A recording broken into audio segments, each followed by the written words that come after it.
OFW ka ba pero hindi mo alam kung member ka ng OWA at hindi mo rin alam kung active pa ang iyong OWA membership? Tara, pag-usapan natin yan.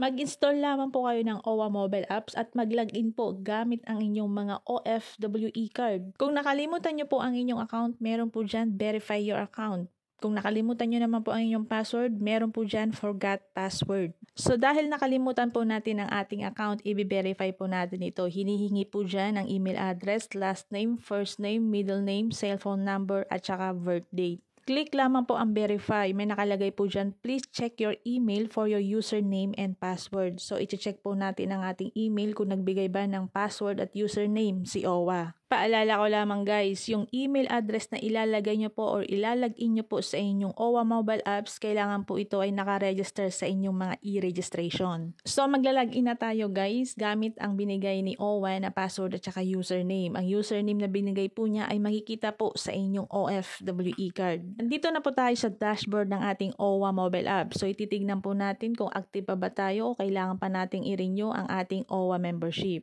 Guys, may nakalagay po dyan, can't renew membership. It seems that you have exceeded 3 years since your last renewal. Please visit any nearest OWA office to update your membership. Ibig sabihin po, hindi ko na po pwedeng i-renew sa online ang aking OWA membership dahil lumagpas na po ng 3 years na expired ang aking OWA membership.